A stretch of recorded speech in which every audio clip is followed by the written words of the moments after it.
Presented by Monabic Music। Sharma ji, Verma जी, दुबे जी, चौबे जी, आ गया आ गया आ गया आपके गली में, आपके मोहल्ले में, आपके घर के सामने न्यू अनमोल मोती जादूदंत मंजन। अरे की बात छे तो मंजन बेचे लगली रे। अरे की बताइए तो जहिया से छोड़ के गेली ना देखे छी कैसन हाल भए गेल छे। लेकिन छोरा तोरा कौन फर्क पड़े वाला छे से की भेलो बता तो। ले सुन ले।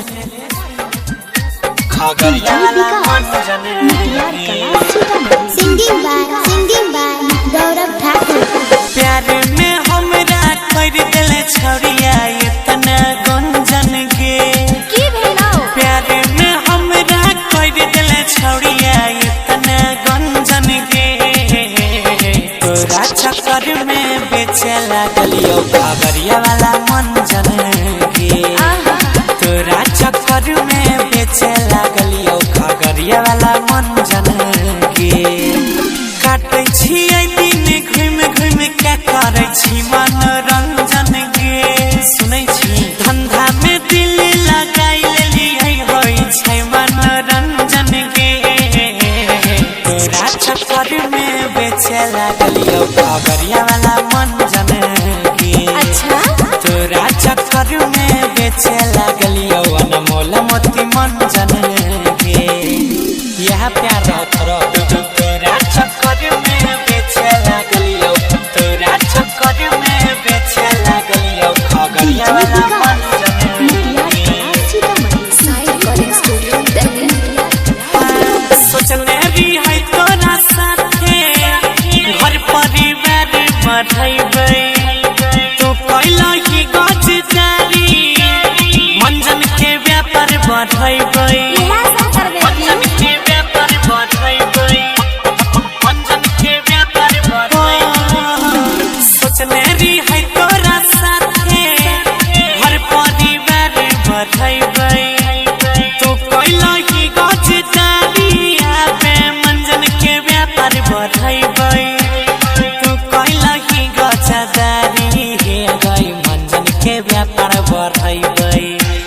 हमार प्यार पवित्र रहै जेना लकड़ी चंदन के। हमरा तो नहीं लगलो। हमार प्यार पवित्र रहै जेना लकड़ी चंदन के। तोरा चक्कर में बेचे लागलियो खगरिया वाला मंजन के। तोरा चक्कर में बेचे लागलियो अनमोल मोती मंजन के। जो बेच गया तोरा चक्कर में बेचे लागलियो। तोरा चक्कर में बेचे लागलियो खगरिया वाला मंजन के। ले जहिया अंगनवा में खेलता हर घर तोर नाती पोता। लाले मंजन यूज करी हे गई दांत नहीं है तो खोता। हमरा घर में छे जाते।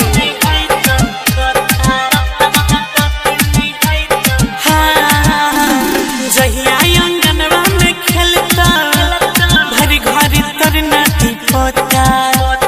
लाले मंजन यूज करी है सुने दांत नहीं है तो घेता। मल्लिक राकेश गौरव कहो सुने खई है बादाम गोटा गोटा। गुड्डू हन्नी सन्नी कहो तर है तो दूर गंजन के।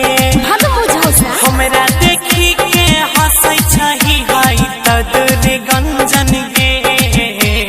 तोरा चक्कर में बेचे लागलियो खगरिया वाला मंजन के। सोना हमर तोरा चक्कर में बेचे लागलियो राधा कृष्ण छाप मंजन गे। हमें तो कमाइए लेबे तोय केना जीवे। हमहू जीविए लेबे रे छौड़ा। Recording by Honey Star Delhi।